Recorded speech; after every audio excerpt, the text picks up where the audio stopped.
नमस्कार, good evening प्यारे साथियों। कैसे हैं आप सभी? उम्मीद करते सभी प्यारे साथी एकदम मस्त, शानदार, जिंदाबाद, जबरदस्त होंगे। मैं वर्षा आप सभी का स्वागत करती हूँ आपके अपने प्यारे परिवार रोजगार विद अंकित एप्लीकेशन पर। तो प्यारे साथियों, हम मिल रहे हैं पूरे 2 दिन बाद, यानी आपकी सैटरडे और संडे की हिंदी की क्लास ऑफ रहती है। फ्राइडे तक हमारी क्लास हुई थी। फ्राइडे में हमने आपके गद्य खंड का जो चैप्टर था, आपका वासुदेव शरण अग्रवाल का राष्ट्र का स्वरूप, इस निबंध पर जो गद्यांश आधारित प्रश्नोत्तर आते हैं उनको समझा था। आज हम आपके इस निबंधकार यानी आपके वासुदेव शरण अग्रवाल जी के साहित्यिक परिचय पर चर्चा करने वाले हैं। तो एक बार सभी प्यारे साथी बताएंगे भाई आप सभी कैसे हैं, और इन 2 दिन यानी आपने सैटरडे और संडे में क्या किया? हिंदी का पढ़ रहे थे या फिर आपने पूरी तरीके से मौज मस्ती करी है? अभी तो क्या शुरुआत का समय चल रहा है, स्कूल की छुट्टियां चल रही हैं, तो मुझे लगता है आप लोग उतने सीरियसली नहीं पढ़ रहे होंगे। लेकिन आप भले ही जो है पूरे दिन में 8-10 घंटे छुट्टी वाले दिन ना पढ़ो, लेकिन कम से कम 2-2.5 घंटे उस दिन भी पढ़ना है, और कुछ नया ना पढ़ करके सिर्फ रिवीजन करनी है कि पूरे हफ्ते में हमने क्या क्या पढ़ लिया है। क्योंकि ना देखिए, हमारा दिमाग ऐसा होता है कि अगर आप अपने दिमाग को बताते रहते हो कि इतना ये हो गया है, कुछ टारगेट दे के रखते हो, कुछ इंस्ट्रक्शन दे के रखते हो, तो वो भी ध्यान रखता है। और आपने इसको ऐसे ही खुला छोड़ दिया तो फिर ये आपके जो भी आपने पढ़ा भी होगा, तो अगर आपने उसको बताया नहीं कि ये याद रखना है और थोड़े थोड़े समय में उसको दोबारा से एक बार रिफ्रेश नहीं कर दिया, तो फिर वो चीज़ें आपकी स्टोरेज से धीरे धीरे डिलीट होती जाएंगी, है ना। स्टोरेज फुल होती जाएगी, फिर आपको याद नहीं रहेगा। तो इसीलिए हफ्ते भर में जो पढ़ा है उसको एक बार रिकॉल रिवाइज जरूर कर लें कि सैटरडे संडे के दिन और क्योंकि सैटरडे संडे में आपकी सभी सब्जेक्ट की क्लासेस नहीं होती, हिंदी की जैसे ऑफ रहती है ऐसे आपकी बहुत सारे सब्जेक्ट ऐसे जिनकी क्लासेस ऑफ रहती है, 1-2 टीचर्स की क्लास लेते हैं। तो फिर उस दिन आपको रिवीजन में ज़्यादा से ज़्यादा समय देना है, क्योंकि बोर्ड वाले बच्चे हैं आप, तो बोर्ड वाले बच्चों को थोड़ा सा सीरियस रह के तैयारी करना ज़रूरी है। ठीक है, तो सभी आ चुके हैं क्लास में, एक बार अटेंडेंस ले लेते हैं, उसके बाद फिर आगे की क्लास शुरू करेंगे। ठीक है, तो क्लास में जैसे कि खुशबू, चेतन, गौतम, स्वीटी, आरती, सुरेंद्र, अंजलि, आकाश,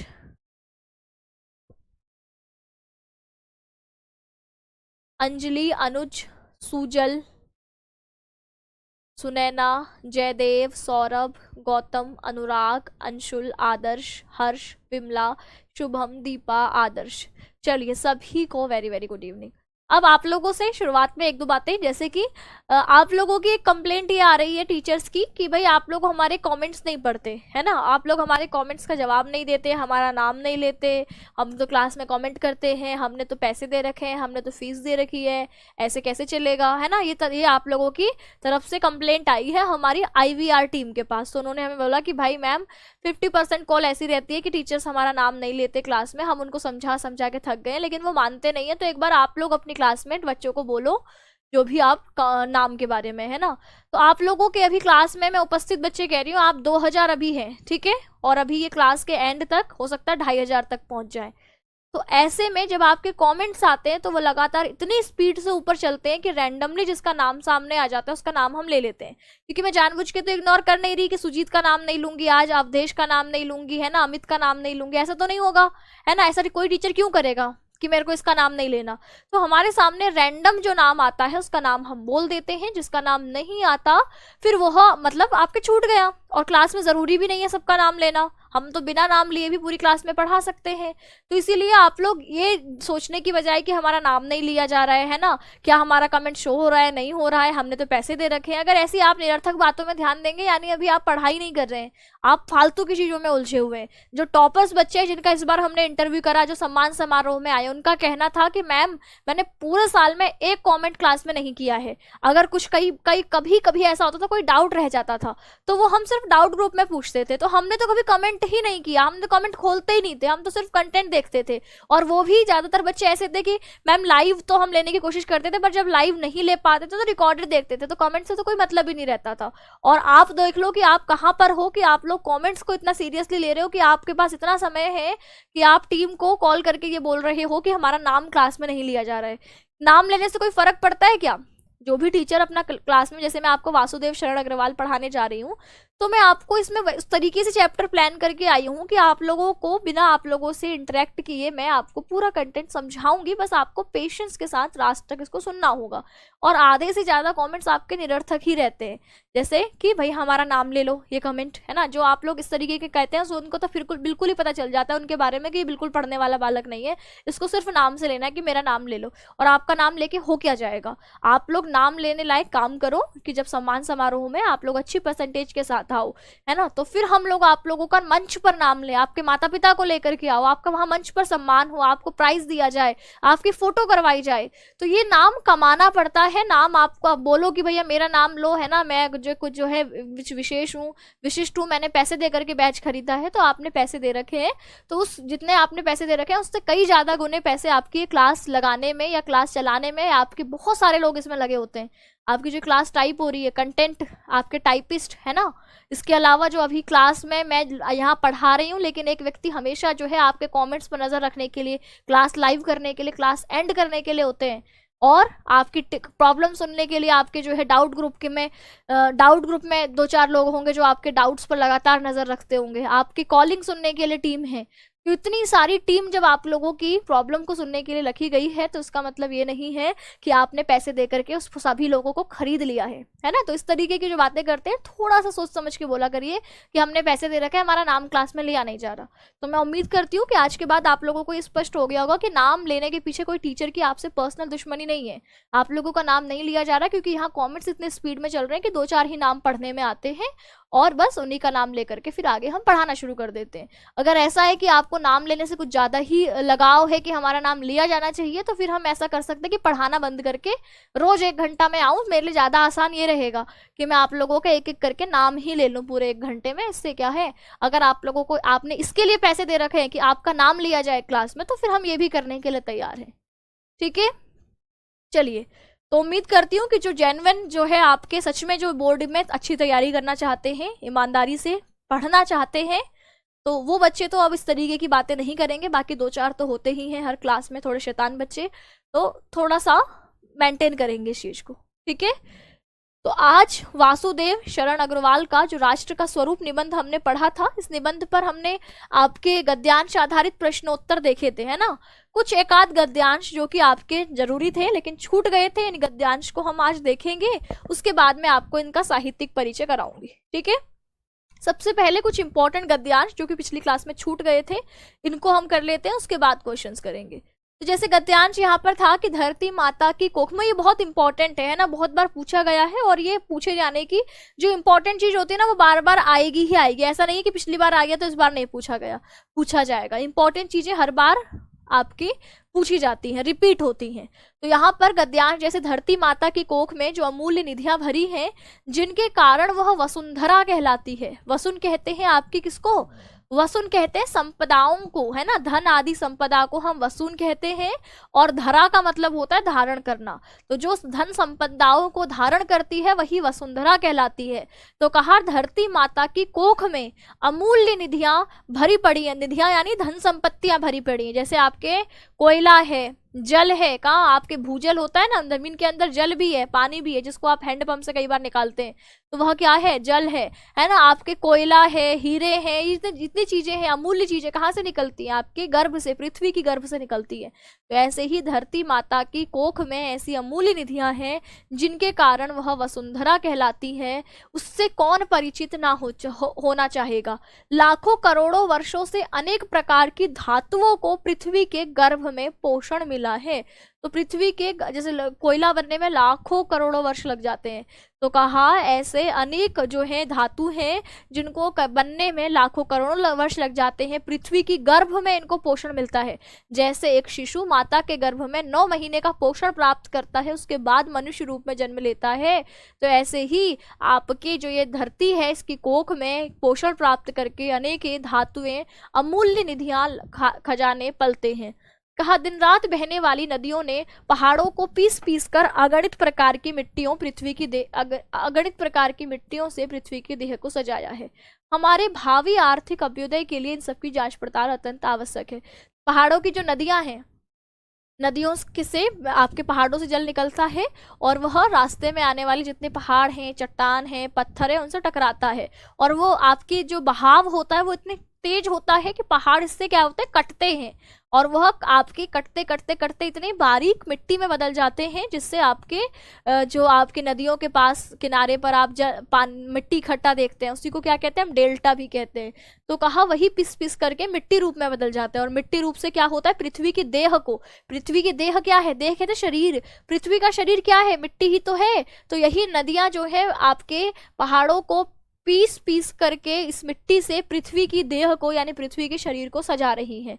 कहा कि हमारे भावी यानी भविष्य में आर्थिक अभ्युदय, आर्थिक उन्नति के लिए अगर हम आर्थिक रूप से आगे बढ़ना चाहते हैं तो हम जो ये हमारे आसपास की संपदाएं हैं, जो पृथ्वी के गर्भ में ऐसी अनगिनत धातुएं हैं जो कि बहुमूल्य हैं, उनकी जांच पड़ताल हमें करना होगा। हम ये नहीं कि आलसियों के आमचोरों की तरह बैठे हैं और दूसरों के भरोसे बैठे हैं कि जो है हम अपना सामान यहाँ से आयात कर लेंगे, है ना, अमेरिका से मंगवा लेंगे, यहाँ से मंगवा लेंगे।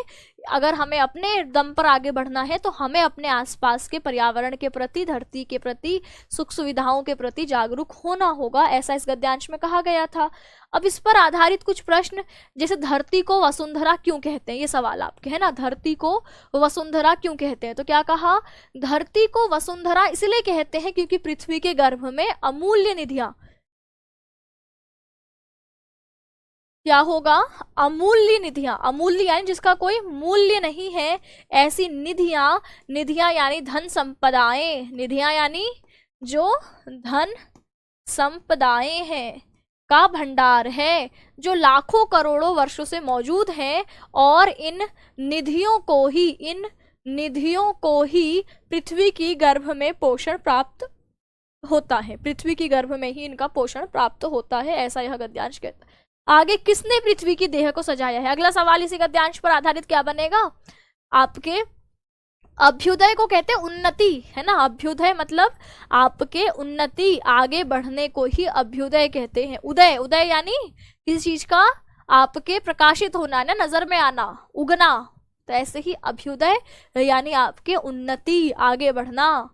आगे लिखा है किसने पृथ्वी की देह को सजाया है, तो कहा कि यहाँ पर जो नदियां बहती हैं वह पहाड़ों की चट्टानों को तोड़ करके अत्यंत पीस पीस कर अत्यंत महीन कणों में, बारीक कणों में बदल देती हैं और उसको एक मिट्टी का रूप दे देती है। जो पहाड़ लगातार टूट रहे हैं वह टूट टूट के इतने बारीक हो जाते हैं कि वो मिट्टी के रूप में बदल जाते हैं, महीन कण के रूप में बदल जाते हैं और इस मिट्टी से क्या होता है, पृथ्वी या धरती माता की देह सजती है, अर्थात धरती फलती फूलती है और उपजाऊ बनती है। मिट्टी से, अगर किसी मिट्टी में आपकी पृथ्वी पर जितनी अधिक मिट्टी होगी, जितनी उपजाऊ मिट्टी होगी, उतनी ही फसल भी अच्छी होगी, तो उसी से मिट्टी में फलते फूलते होंगे, ठीक है, यानी आपकी फसल फलेगी फूलेगी। आगे बढ़ते हैं, आर्थिक विकास के लिए क्या आवश्यक है, तो आर्थिक विकास के लिए क्या आवश्यक है कि जो हमारी पृथ्वी की गर्भ में पल रही अमूल्य निधियां हैं उनके बारे में हम सावधानी के साथ जांच पड़ताल करें, है ना, अमूल्य निधियों के विषय में जानकारी प्राप्त करें ताकि उसको हम अपने देश को आगे बढ़ाने के लिए, देश की आर्थिक उन्नति करने के लिए, आर्थिक रूप से अभ्युदय करने के लिए हमें यह जरूरी होगा। अगला सवाल, जैसे रेखांकित अंश की व्याख्या कीजिए, तो यहाँ पर रेखांकित अंश आपने देखा कि यहाँ पर रेखांकित अंश क्या है, ये रहा कि अमूल्य निधियां भरी हैं, इसकी व्याख्या करनी है। तो अमूल्य निधियां भरी हैं यानी कि यहाँ पर जो जैसे आपकी जैसे किसी स्त्री का गर्भ होता है, ऐसे ही यहाँ पर धरती माता का गर्भ है जिसमें अमूल्य निधियां यानी जो रत्न है, ठीक है, अमूल्य निधियां यानी कि जो आपके रत्न है ना, जैसे कोयला हो गया, ठीक है, सोना हो गया, हीरा हो गया, ऐसी अमूल्य धातुएं भरी हुई हैं। तो इनकी चर्चा करते हुए कहता है कि इन निधियों के कारण ही, तो इन निधियों के कारण, इन धन संपदाओं को धारण करने के कारण ही पृथ्वी वसुंधरा कहलाती है, क्योंकि वसुन का मतलब होता है धन संपदाएं और धरा का मतलब होता है जो धारण करती है, और पृथ्वी का नाम वसुंधरा इसलिए रखा गया है क्योंकि वह अपनी गर्भ में अनेक धन संपदाओं को, धातुओं को धारण किए हुए है, ठीक है।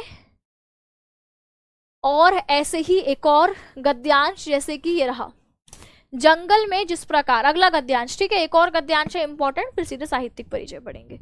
जैसे गद्यांश में क्या कहा है कि जंगल में जिस प्रकार अनेक लता वृक्ष और वनस्पति अपने अदम्य भाव से उठते हुए, अदम्य यानी जिसका दमन ना किया जा सके वही अदम्य होता है, तो कहा जैसे जंगल में अनेक प्रकार की लता वृक्ष वनस्पतियां यानी अलग अलग प्रकार के पौधे रहते हैं, वे एक दूसरे का दमन नहीं करते है ना, एक दूसरे को फलने फूलने का पूरा मौका देते हैं, इस भाव से उठते हुए पारस्परिक सम्मिलन से एक दूसरे के साथ रहते हुए अविरोधी स्थिति प्राप्त करते हैं, यानी एक दूसरे का विरोध ना करने की स्थिति प्राप्त करते हैं। उसी प्रकार जो राष्ट्र है वो राष्ट्रीय जन अपनी संस्कृतियों के द्वारा अलग अलग, जैसे आपके जंगल में अलग अलग प्रकार की वनस्पतियां हैं, पेड़ पौधे हैं, ऐसे ही राष्ट्र में अलग अलग प्रकार की संस्कृतियां हैं। उत्तर प्रदेश की संस्कृति है, राजस्थान की है, गुजरात की है, कश्मीर की है, आपके कर्नाटक की है। तो यह अलग अलग संस्कृतियां जो है यह एक दूसरे के साथ मिलकर क्या करती हैं, एक राष्ट्र में रहती हैं। जिस प्रकार जल के अनेक प्रवाह नदियों के रूप में मिलकर समुद्र में एक रूपता प्राप्त करते हैं, जैसे नदियां आपकी दिखने में अलग अलग होती हैं लेकिन जाकर के समुद्र में एक रूप में दिखाई देती हैं, ऐसे ही आपका जो राष्ट्रीय जीवन की अनेक विधियां राष्ट्रीय संस्कृति में समन्वय प्राप्त करते हैं, तालमेल बिठाती है। वो अलग अलग संस्कृतियां एक राष्ट्रीय संस्कृति के रूप में जानी जाती हैं। तो समन्वय युक्त जीवन ही राष्ट्र का सुखदायी रूप है। अगर आप किसी राष्ट्र को सुखी देखना चाहते हो तो सुखदायी रूप यही है कि वह एक दूसरे के साथ समन्वित हो, तालमेल बिठा के चले, ना कि एक दूसरे का विरोध करे, एक दूसरे को दबाने की कोशिश करे। ऐसा नहीं होगा। अगर ऐसा होगा तो दोनों के जीवन में कष्ट आएगा, है ना, दोनों की जीना कैसा हो जाएगा, दूभर हो जाएगा। और वहीं अगर दोनों एक दूसरे से तालमेल बिठाना, अगर कहीं दो लोग रह रहे हैं, अगर वे दो लोग एक दूसरे को परेशान करके रहें, एक दूसरे को ताने दे करके रहें, तो दोनों ही दुखी रहेंगे। ऐसा नहीं है एक दुखी रहेगा, दोनों ही दुखी रहेंगे। और वहीं दोनों एक दूसरे की आदतों के साथ एडजस्ट करना सीख लें, तालमेल बिठा लें कि तू ऐसा करना, मैं ऐसा करूंगी, तो फिर दोनों सुखी रह सकते हैं ऐसे में। और अगर ऐसा नहीं करते तो दोनों का जीवन दुखी होगा, राष्ट्र का जीवन दुखी होगा। तो ऐसे ही समाज में अलग अलग संस्कृतियां रहते हुए भी अगर एक रूपता को धारण करके एक दूसरे के साथ समन्वय बिठा लें तो सुखी रह सकती हैं।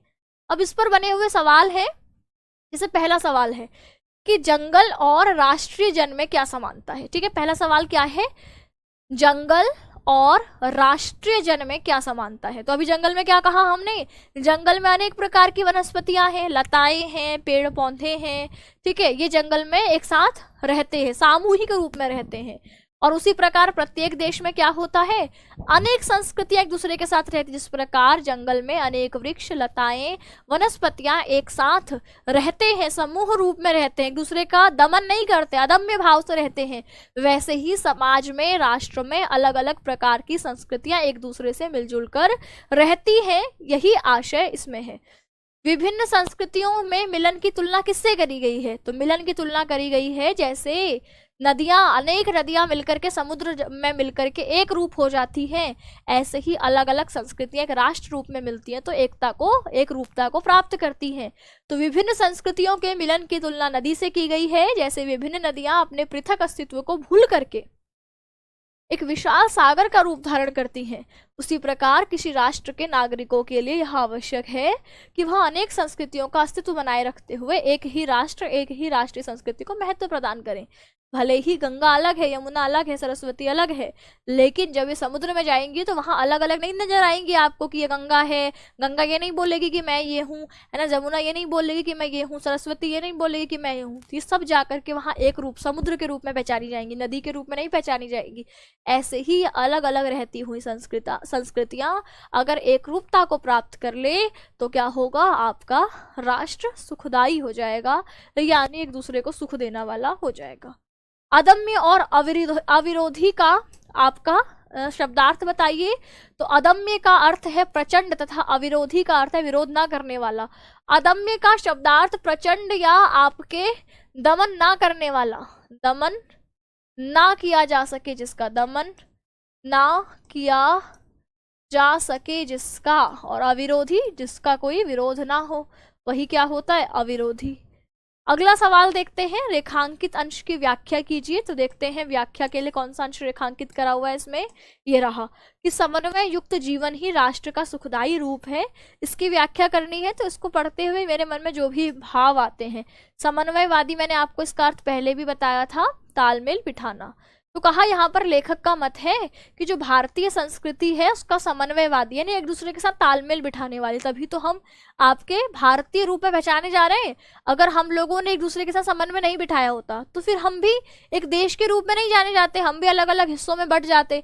लेकिन अभी आपके हम एक देश के रूप में जाने जा रहे हैं, यानी हमने अलग अलग संस्कृतियों को एक साथ समन्वय बिठा रखा है आपस में, है ना। तो क्या कहा, लेखक का मतलब है, दमन का मतलब होता है जिसको दबाया ना जा सके। दमन मतलब दबाना, ठीक है। दमन का मतलब क्या है, जिसको दबा रहे हैं, तुम्हारा दमन किया जा रहा है, यानी तुम्हें दबाया जा रहा है। तुम्हारा दमन नहीं किया जा रहा है, यानी तुम्हें दबाया नहीं जा रहा। तो दमन का अर्थ होता है दबाना, ठीक है। लेखक का मत है कि भारतीय संस्कृति समन्वयवादी है। यहाँ देश, जाति व भाषा के आधार पर किसी से भेद नहीं किया जाता तथा सभी को साथ लेकर चलने की प्रेरणा दी जाती है। ऐसा नहीं कहा जाता जैसे हमारा संविधान सभी को एक अधिकार देता है, एक तरह ट्रीट करता है, समानता से जो है ट्रीट करता है। ऐसा नहीं करता कि भैया इसको ज्यादा अधिकार दिए जाएंगे, इसको कम अधिकार दिए जाएंगे, नहीं। संविधान की दृष्टि में कोई व्यक्ति अमीर हो, गरीब हो, किसी भी जाति से संबंध रखता हो, किसी भी भाषा से संबंध रखता हो, वह एक जो है एक श्रेणी में आता है। तो कहा कि इसीलिए भारत की संस्कृति समन्वयवादी है। यहाँ देश, जाति व भाषा के आधार पर किसी से भेद नहीं किया जाता तथा सभी को साथ लेकर चलने की प्रेरणा दी जाती है।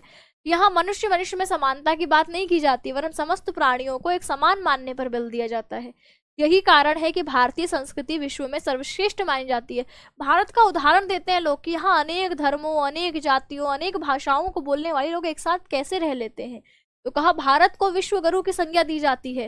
दूर दूर से लोग यहाँ शांति प्राप्त करने के लिए आते हैं। तात्पर्य यह है कि समन्वय युक्त सुख जीवन ही क्या है, सुख की कुंजी है, सुख का मूल मंत्र है। यहाँ लोगों में आपस में एक दूसरे से वैरता, दुश्मनी का भाव नहीं रहता। यहाँ हम एक दूसरे का सम्मान करते हुए आगे बढ़ते हैं, ठीक है। चलिए तो अब आगे बढ़ेंगे। अगला सवाल है कि उपयुक्त पाठ का, ये तो आपके 5 प्रश्नों में से एक सवाल रहता ही है कि पाठ का शीर्षक और लेखक का नाम। तो इस पाठ का शीर्षक क्या है, राष्ट्र का स्वरूप, और लेखक का नाम क्या है, वासुदेव शरण अग्रवाल, ठीक है। मैम स्कूल जाना बहुत जरूरी है क्या, मैम बता दीजिए। भाई स्कूल तो अभी आपके खुले ही नहीं होंगे, 1 जुलाई से खुलेंगे स्कूल, है ना। और जाना ना जाना वो आप पर डिपेंड करता है कि आपके स्कूल का क्या रूल है। जैसे मैं बताऊं अपने, हमारी 12वीं क्लास में तो स्कूल जाना कंपलसरी होता था। जिसकी अटेंडेंस आपकी 75% नहीं होती थी उसको बोर्ड परीक्षाओं में बैठने नहीं दिया जाता था। तो अब देख लीजिए आपके स्कूल का क्या नियम है। अगर आपको लगता है कि स्कूल जा करके जो है, हमारे स्कूल में ऐसा कोई नियम नहीं है कि 75% अटेंडेंस उपस्थिति अनिवार्य नहीं है, और स्कूल में कोई खास पढ़ाई भी नहीं हो रही, समय बर्बाद हो रहा है, तो आप स्कूल छोड़ सकते हैं, मतलब स्कूल जाना बीच बीच में चले जाइए किसी दिन।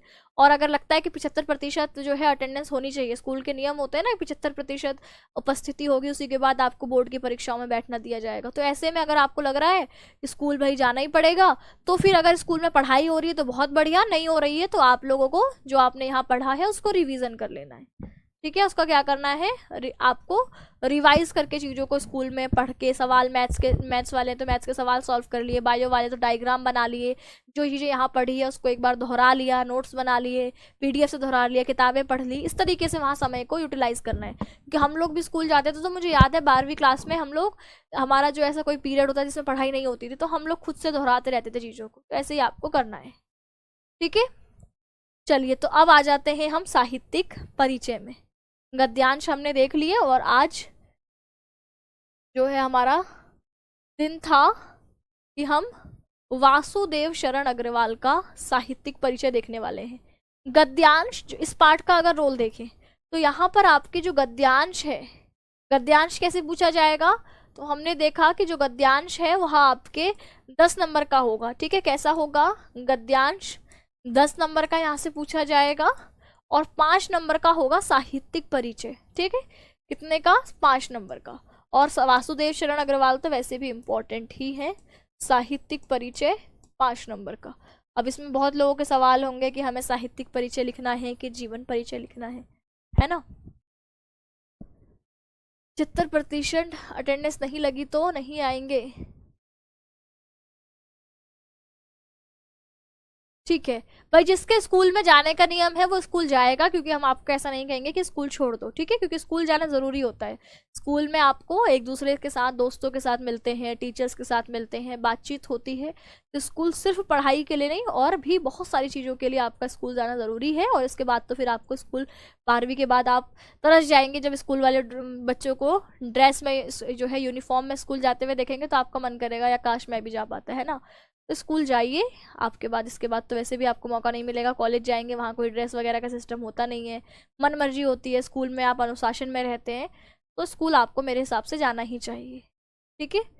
चलिए, तो अब हम वासुदेव शरण अग्रवाल, इस पाठ की अंतिम चीज, इस पाठ पर हमने पहले इस पाठ की एक एक पंक्ति से हमने इसको देखा, उसके बाद हमने इसमें गद्यांश आधारित प्रश्न उत्तर देखे, और अब हम इस पाठ का लास्ट साहित्यिक परिचय, ऐसे ही हम हर पाठ को कर रहे होंगे। तो यहाँ पर वासुदेव शरण अग्रवाल का साहित्यिक परिचय हम देख रहे हैं, जो कि आपके राष्ट्र के स्वरूप नामक निबंध को इन्होंने लिखा है। इनका जो समय है, किसी भी लेखक का जो समय होता है बहुत ज़रूरी होता है। तो इनका समय क्या है? इनका समय है 1904 से लेकर 1967 तक का समय, ठीक है। कब से कब तक का समय है? तो यह 1904 से लेकर 1967 तक का समय है। जैसे समय का क्या प्रभाव होता है, जैसे आप इनको देख पा रहे हैं, जब इनका जन्म हुआ है, इस समय भारत में स्वतंत्रता प्राप्ति का प्रयास चल रहा है, ठीक है। आपके स्वतंत्रता प्राप्ति का प्रयास चल रहा है। तो इन्होंने जो लिखा होगा, इनका जो सोचने का तरीका होगा, वो बहुत जो है, यह आपके मुमकिन है कि अपने समाज से प्रभावित रहा हो। जैसे हम कहें कि अभी के वक्त में अगर मैं कुछ लिखूंगी, तो वह मेरे समाज में किस तरीके की परिस्थितियां हैं। जैसे आजकल स्मार्टफोन का प्रयोग, इंटरनेट का प्रयोग, ऑनलाइन क्लासेस का प्रयोग, यह बढ़ गया है। तो अभी से संबंधित मैं कोई कहानी लिखूं या कोई भी रचना करूं, तो वह आसपास के परिदृश्य को दिखा रही होगी, क्योंकि साहित्य समाज का दर्पण होता है। साहित्य से हमें पता चलता है कि उस समय का समाज कैसा था, वह कैसे सोचता था। तो ऐसे ही किसी भी कवि का समय बहुत जानना महत्वपूर्ण है, ताकि हमें पता चले कि वह जिस देश काल परिस्थिति में हुआ, एक तो उसका जन्म, एक उसका जन्म स्थान, कि कौन से एरिया से, है ना, कौन से स्थान से, जन्म स्थान और उनका समय काल जिसको हम कहते हैं। तो जन्म स्थान और काल, ये दोनों ही चीजें जरूरी हैं। तो वासुदेव शरण अग्रवाल, जिनका समय 1904 से लेकर 1967 तक का है, यह आपके किस समय में हुए? तो यह आपके स्वतंत्रता प्राप्ति का प्रयास जब भारत में चल रहा था, उस समय में 1904 में इनका जन्म हुआ। तो कम से कम हम मान के चलते हैं, बच्चे में समझ 10 से 12 साल के आने मतलब 10 से 12 साल के बच्चे फिर आसपास को समझने लगता है। तो 1904 में इनका जन्म हुआ, तब तो ये कुछ समझते नहीं थे, लेकिन जब आप ये 12-14 साल के हुए होंगे, यानी 1914-16 से इनको धीरे धीरे अपने आसपास क्या चल रहा है इसकी समझ आने लगी होगी। तो इन्होंने वो पूरा संघर्ष देखा होगा जब आपको स्वतंत्रता मिली है, स्वतंत्रता प्राप्ति के लिए देश में प्रयास हो रहे हैं, तो इसीलिए इनका समय महत्वपूर्ण है। वासुदेव शरण अग्रवाल, अगर हम अब जीवन परिचय और साहित्यिक परिचय क्या है, देखिए, जीवन परिचय होता है आपका कि इस व्यक्ति का जीवन किस तरीके से, इसका जन्म कहाँ हुआ, इनके माता पिता का नाम क्या था, इनकी शिक्षा कहाँ हुई, ये सब जीवन परिचय होता है। और जब हम साहित्यिक लगा देते हैं, तो साहित्यिक नाम का मतलब है कि साहित्य में इनका क्या योगदान रहा। जीवन परिचय में हम सब कुछ लिख सकते हैं। जैसे मैं अपना जीवन परिचय लिखूं, तो मैं क्या लिखूंगी कि भाई मेरा जन्म इस समय पे यहाँ पर इस स्थान पर हुआ, मेरे माता पिता का नाम ये रहा, ठीक है। इसके बाद मैंने पढ़ाई यहाँ से करी, पढ़ाई करने के बाद जो है मैं अब ये जो है ये काम, पढ़ाने का काम करती हूँ, इस सब्जेक्ट को पढ़ाती हूँ, ये मेरा जीवन परिचय हो गया। लेकिन अगर मेरा बोला जाए कि आपका मेरा जीवन परिचय लिखना है किस दृष्टि से, तो पढ़ाने की दृष्टि से, शिक्षा की दृष्टि से, कि मैंने शिक्षा के क्षेत्र में क्या काम किया, इस दृष्टि से लिखना है, तो फिर वो चीजें वो इंपॉर्टेंट हो जाएगा। तो साहित्यिक परिचय का मतलब है कि हमें उसमें साहित्य के बारे में लिखना ही लिखना है कि साहित्य के क्षेत्र में इनका क्या योगदान रहा, ठीक है। तो आप सभी प्यारे साथी जो 12वीं में है या 11वीं में है, उनको ये साहित्यिक परिचय ही लिखना होता है। जीवन परिचय से इसमें कंफ्यूज नहीं होंगे। जीवन परिचय, इसकी शुरुआत जीवन परिचय से होती है। जीवन परिचय में हम लिखते हैं कि क्या आपका, इनका जन्म कब हुआ, इनके माता पिता का नाम क्या था, कौन से स्थान से ये संबंध रखते थे, ये सब जीवन परिचय में आ जाएगा। इनकी शिक्षा कहाँ से हुई, क्या शिक्षा इन्होंने ली। उसके बाद जब साहित्यिक परिचय शुरू करेंगे, तो साहित्य में इनका क्या योगदान है। जैसे इन्होंने पुरातत्व के क्षेत्र में बहुत योगदान दिया है ना, साहित्य पुरातत्व के योगदान में इनका बहुत बड़ा योगदान है। तो फिर ये उनका इंपॉर्टेंट, इन्होंने कौन कौन सी रचनाएं करी, जैसे साहित्यिक कृतियां, इसके बिना तो आपका आंसर ही पूरा नहीं होगा, तो ये सब आपको लिखना है। ठीक है, तो इनका जीवन परिचय की शुरुआत करें तो कहा कि भारतीय संस्कृति और पुरातत्व के विद्वान। जैसे वासुदेव शरण अग्रवाल आप सुनेंगे ना, तो हर लेखक की एक खासियत होगी। जैसे आपके कन्हैया लाल मिश्र प्रभाकर, रॉबर्ट नरसिंह होम, जो अगला चैप्टर आप पढ़ेंगे, तो वो आपके एक पत्रकार रहे, तो उनके जीवन में जो जो उन्होंने काम किए वो पत्रकारिता को केंद्र में रख करके किए। तो ऐसे ही वासुदेव शरण अग्रवाल पुरातत्वज्ञ रहे हैं। इन्होंने पुरातत्व के क्षेत्र में, पुरातत्व क्या होता है, जो आपकी पुरातत्व होता है, जो आपकी खुदाई में पांडुलिपियां मिलती हैं, है ना, जो आपके पुराने ग्रंथ मिलते हैं, पुरानी कोई वस्तु मिलती है, उसका जो अध्ययन करते हैं उसको पुरातत्व कहते हैं। ठीक है, पुरातत्वज्ञ, है ना, ये एक पुरातत्व विभाग होता है जो कि खुदाई में प्राप्त जो वस्तुएं हैं, जो पांडुलिपियां हैं, पांडुलिपियां यानी जो आपके पत्थरों पर उत्कीर्ण कृतियां हैं, यानी पहले तो आपकी लिपि नहीं थी, कागज पेन नहीं होता था, कागज पेन नहीं होता था, जो लिखने का वो था वो पत्थरों पर लिखा जाता था या भुर्ज पत्रों पर, यानी पत्तों पर लिख करके उसको सुखा दिया जाता था। तो ऐसे ही जो अवशेष हमें खुदाई से प्राप्त होते हैं या आपके किसी संग्रहालय में मिलते हैं या किसी पुरानी किसी लाइब्रेरी में मिलते हैं, तो उनका जो अध्ययन करता है उसी को हम आपके पुरातत्व विभाग के अंदर मानते हैं। शिलालेख होते हैं, हाँ, शिलालेख हैं, पांडुलिपियां हैं, ये सब आपके पुरातत्व के क्षेत्र में आती है। तो कहा जो वासुदेव शरण अग्रवाल थे, इनकी रुचि थी, किसी का इंटरेस्ट होता है कि पुरानी चीजों को खोजना, है ना, किसी का शौक होता है कि भाई आपके पुराने सिक्कों को कलेक्ट करें, जैसे मेरे पापा है ना, तो उनका शौक है कि जितने पुराने सिक्के हों उनको, उनका कलेक्शन, उनको कलेक्ट करके रखना उनको अच्छा लगता है। तो ऐसे ही हर किसी व्यक्ति के अपने शौक होते हैं।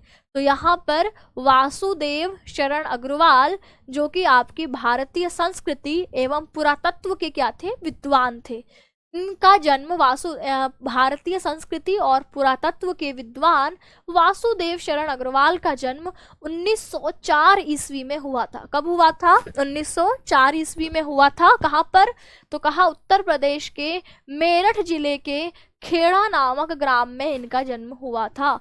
भारतीय संस्कृति और पुरातत्व के विद्वान कहे जाने वाले वासुदेव शरण अग्रवाल, जिनका जन्म 1904 ईस्वी में वासुदेव आपके 1904 ईस्वी में उत्तर प्रदेश के मेरठ जनपद के खेड़ा नामक ग्राम में हुआ था। इस तरीके से आप शुरुआत करेंगे।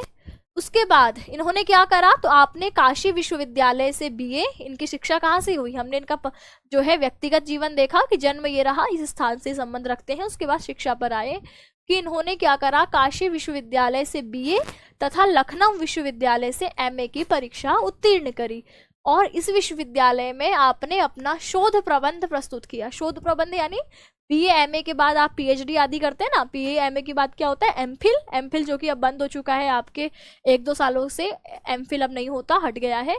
अब सीधे आप एमए के बाद पीएचडी कर सकते हैं। और इस बार से तो एक नया नियम और है कि अगर आपने 4 साल की बीए करी हुई है तो आप फिर सीधे पीएचडी कर लेते हैं, एमए करने की जरूरत ही नहीं है।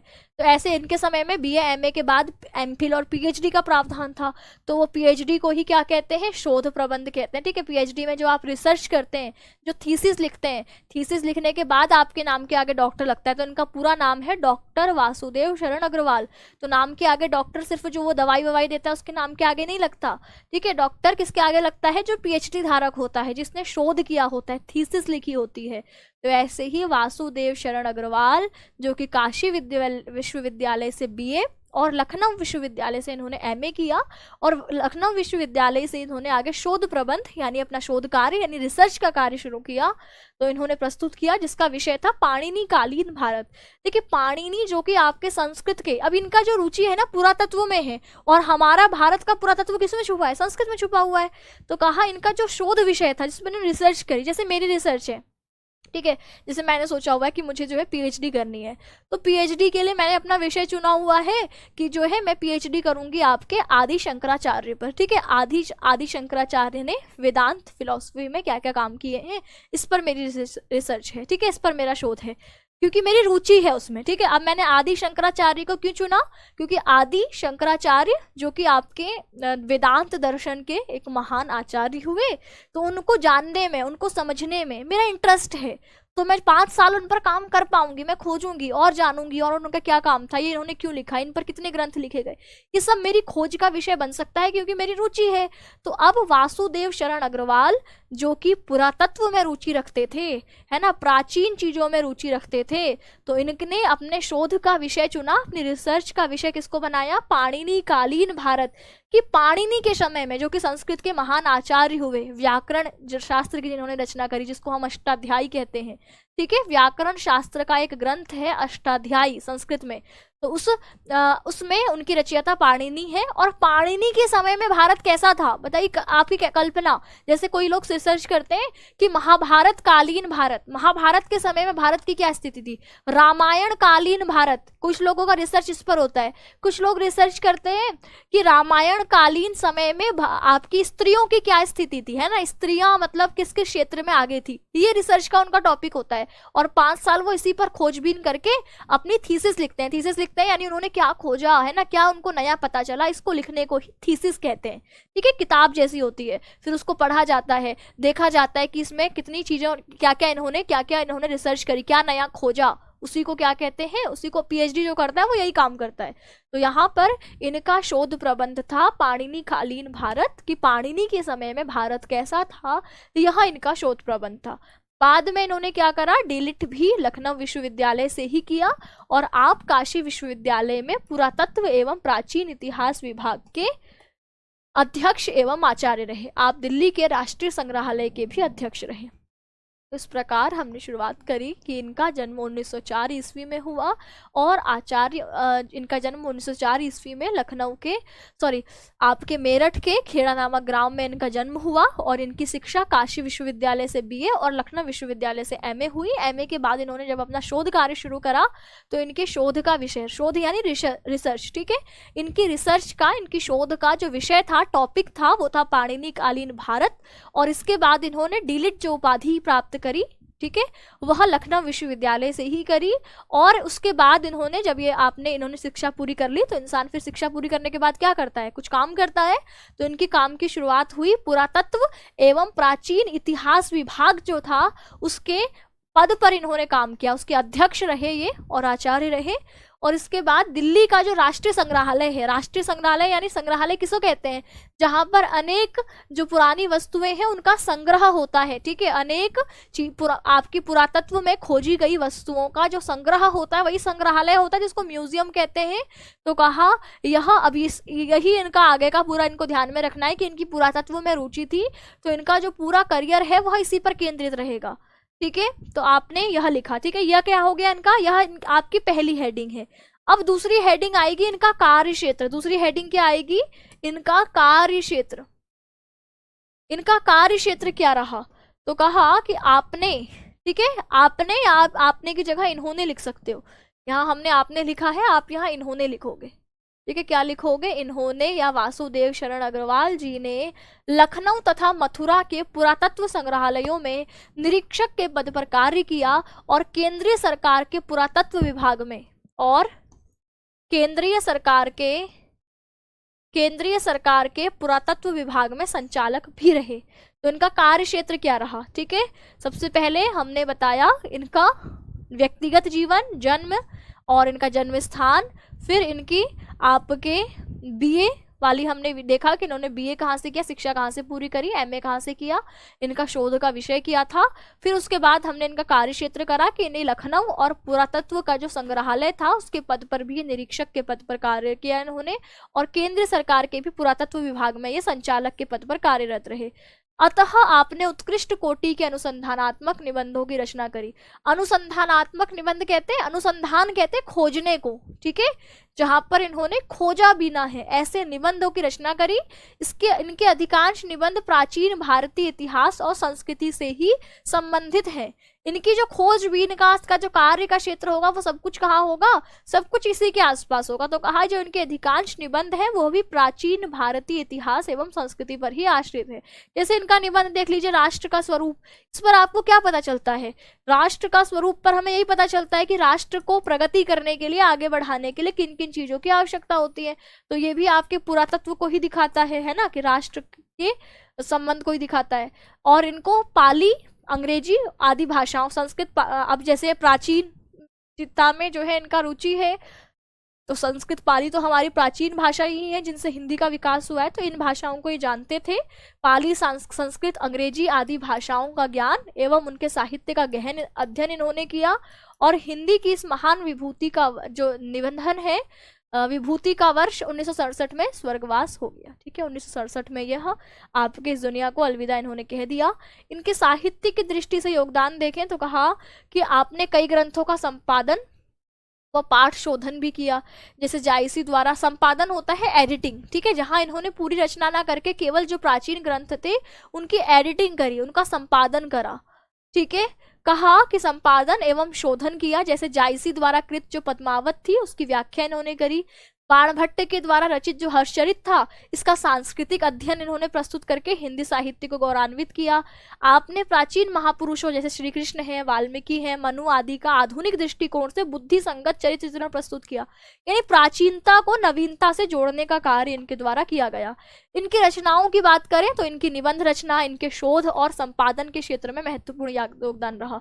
तो इनके की पॉइंट्स क्या हैं कि अपने जीवन काल में ये पुरातत्व प्रेमी थे, पुरातत्व में इनका विशेष रुचि थी, तो इन्होंने कुछ महत्वपूर्ण निबंध रचनाएं, ठीक है, कुछ शोध यानी रिसर्च, और संपादन यानी एडिटिंग, कुछ जो पुराने ग्रंथ थे जो पाली और प्राकृत में लिखे गए थे उसको एक नया रूप इनके द्वारा दिया गया। तो कहा इनकी कुछ महत्वपूर्ण रचनाएं, जैसे निबंध संग्रह में हम देखते हैं कल्पलता, कल्पवृक्ष, कला और संस्कृति, भारत की एकता, भूमि, वाग्धारा, पृथ्वीपुत्र आदि। शोध देखें तो पाणिनिकालीन भारत इनका आपका शोध पत्र है। संपादन देखें तो जायसीकृत पद्मावत की व्याख्या इनके द्वारा लिखी गई है। ठीक है, बाणभट्ट के हर्षचरित का सांस्कृतिक अध्ययन इन्होंने प्रस्तुत किया। इन्होंने पाली, प्राकृत और संस्कृत के अनेक ग्रंथों का भी संपादन किया। अनुवाद, हिंदू सभ्यता है ना, निबंधावली, भारतीय कासिद, मार्कंडेय पुराण, लोक कला आदि इनका अनुवाद भी किया। फिर आगे इनकी भाषा शैली दिखाएंगे कि उत्कृष्ट एवं पांडित्यपूर्ण भाषा शैली, यानी भाषा शैली इनकी भाषा इनकी बहुत मजबूत थी, तो पांडित्यपूर्ण यानी विद्वतापूर्ण, एकदम बिल्कुल अच्छी भाषा का प्रयोग इन्होंने किया था। विचार प्रधान शैली थी, गवेषणात्मक, व्याख्यात्मक तथा उत्तरण शैली का इनका प्रयोग था। कहा इनकी भाषा शुद्ध एवं परिष्कृत खड़ी बोली है।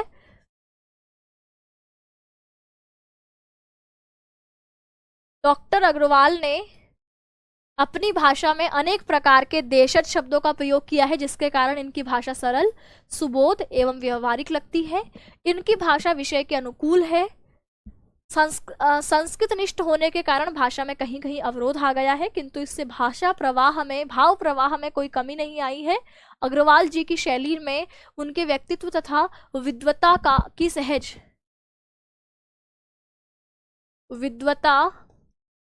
सहज अभिव्यक्ति हुई है, इसलिए उनकी शैली विचार प्रधान है।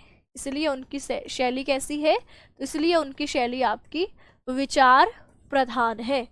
ठीक है, आगे देखेंगे कि डॉक्टर अग्रवाल का हिंदी साहित्य के क्षेत्र में क्या योगदान रहा। तो लिखा है कि डॉक्टर वासुदेव शरण अग्रवाल हिंदी साहित्य में प्राचीन भारतीय संस्कृत एवं पुरातत्व के मार्मक, संस्कृति एवं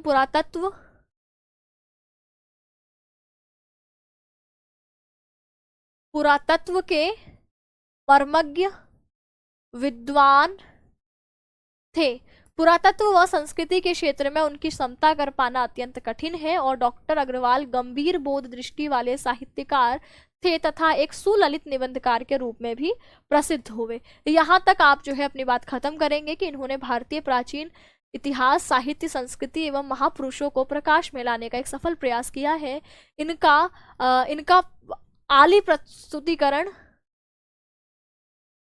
प्रस्तुतिकरण एक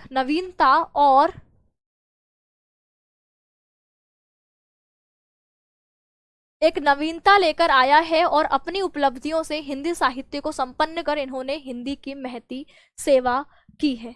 ठीक है, अब आप में से कुछ कमेंट दिख रहे हैं कि मैम इतना बड़ा है क्या, पेपर में इतना बड़ा लिखेंगे।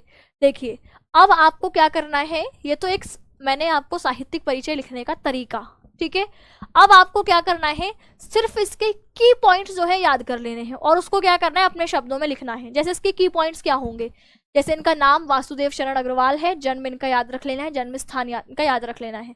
इससे आप खुद लिख पाएंगे कि डॉक्टर वासुदेव शरण अग्रवाल, जिनका जन्म 1904 ईस्वी में हुआ, इनका जन्म स्थान उत्तर प्रदेश के मेरठ जिले का खेड़ा नामक ग्राम है। शिक्षा में इनके की पॉइंट्स क्या है कि लखनऊ विश्वविद्यालय से इन्होंने एमए किया और काशी विश्वविद्यालय से बीए करा और लखनऊ विश्वविद्यालय से ही इन्होंने डीलिट की उपाधि प्राप्त करी। इनका शोध प्रबंध जो कि पाणिनिकालीन भारत है।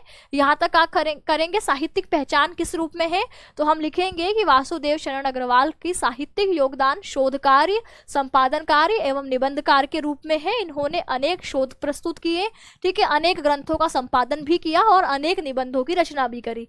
लेखन विधा भी इनकी हमने लिख दी। इनकी कुछ प्रमुख कृतियां लिख देंगे कि इनकी कल्प वृक्ष है ना, कला एवं संस्कृति है, पृथ्वी पुत्र है, वाग्धारा है, ये सब इनके कुछ महत्वपूर्ण रचनाएं। संपादन, जैसे संपादन यानी जिसको मैंने कहती हूँ एडिटिंग, तो जायसीकृत पद्मावत की व्याख्या, बाणभट्ट के हर्षचरित का सांस्कृतिक अध्ययन। तो ये की पॉइंट्स के आधार पर आपको खुद से फिर बना लेना है। फिर हम लास्ट में इनकी भाषा लिखेंगे कि वासुदेव शरण अग्रवाल की भाषा कैसी है, संस्कृत निष्ठ शुद्ध परिष्कृत खड़ी बोली है। इन्होंने अपनी भाषा में देशज शब्दों का भी बीच बीच में प्रयोग किया है। इनकी शैली उत्कृष्ट है, विचार प्रधान है और गवेषणात्मक, व्याख्यात्मक तथा आपके पांडित्यपूर्ण शैली का इन्होंने प्रयोग किया है। हिंदी साहित्य में इनके पांडित्यपूर्ण एवं सुललित निबंधकार के रूप में इनकी प्रसिद्धि हुई और इनकी मृत्यु जो है आपकी 1967 में, यह इस संसार को अलविदा कह गए। इस तरीके से की पॉइंट्स के आधार पर आपको निबंध लिखना है, यानी इसका साहित्यिक परिचय लिखना है। अब मैं लास्ट में आपसे साहित्यिक परिचय लिखने के लिए बोलूं। ये साहित्यिक परिचय इतना बड़ा आपको हो सकता है लग रहा हो, लेकिन साहित्यिक परिचय जब आप इतना बड़ा पढ़ते हैं तो एग्जाम तक आपको कुछ ही याद रहता है, लेकिन जो चीजें महत्वपूर्ण है जो आपको भूलनी नहीं है, इसमें से कुछ चीजें ऐसी है जो आप छोटी करके काट करके इसको रख सकते हैं, लेकिन कुछ चीजें जो नहीं भूलनी है। जैसे एक तो उनका जीवन परिचय जो हम कहते हैं, जीवन परिचय में आपने उनका जन्म, जन्म स्थान, उनकी शिक्षा, इसको वर्णित करना है। फिर उनका साहित्य के क्षेत्र में क्या योगदान रहा, साहित्य के क्षेत्र में क्या योगदान रहा, जैसे ये आपके पुरातत्व विभाग में साहित्य के क्षेत्र में योगदान लिखेंगे तो हम कहेंगे कि ये जो है आपके पुरातत्व विभाग में निरीक्षक और अध्यक्ष के पद पर कार्यरत रहे। इन्होंने मथुरा के संग्रहालय में और दिल्ली के केंद्रीय संग्रहालय में निरीक्षक के पद पर कार्य किया, ठीक है। तो इस तरीके से इनका साहित्य के क्षेत्र में योगदान। इन्होंने अनेक प्राचीन ग्रंथों का संपादन किया, जिसमें हमने कहा कि बाणभट्ट की जो हर्षचरित है इसका सांस्कृतिक अध्ययन, और आपके इसके अलावा जायसी की जो पद्माकृत था उसकी व्याख्या इन्होंने लिखी। और इसके अलावा हमने इनके फिर कुछ इनके अपने निबंध ग्रंथ लिखे हमने, जैसे आपका कल्प वृक्ष है ना, वाग्धारा है, पृथ्वी पत्र है, ये इनके कुछ प्रमुख निबंध संग्रह रहे हैं। इनकी फिर भाषा साहित्यिक क्षेत्र में योगदान के बाद इनकी भाषा शैली कैसी रही, हम कहेंगे इनकी भाषा कैसी है, तो भैया संस्कृतनिष्ठ परिष्कृत शुद्ध खड़ी बोली का प्रयोग किया है। शैली हम कहेंगे विचार प्रधान शैली है, गवेषणात्मक शैली है, ठीक है, इसको लिखेंगे। और फिर लास्ट में कि हिंदी साहित्य के क्षेत्र में, हिंदी के क्षेत्र में इनको हम क्यों याद करते हैं, तो कुछ आपकी भावपूर्ण पंक्तियों के साथ, कुछ भावपूर्ण पंक्तियों के साथ इनकी कुछ प्रशंसा करते हुए आप इसको खत्म करेंगे। तो इतना सारा पढ़ेंगे तब कुछ आपको इसके लिखने के लिए ध्यान रहेगा। मर्मज्ञ क्या है, मर्म को जो जानता है, मर्मज्ञ यानी जो इसके मर्म को जानता है वही मर्मज्ञ कहलाता है, ठीक है मैम। हम अपने आप बना के भी लिख सकते हैं कि बिल्कुल आपको रटना कुछ नहीं है, आप खुद ही बना के लिखना है, लेकिन ये पॉइंट्स आने चाहिए।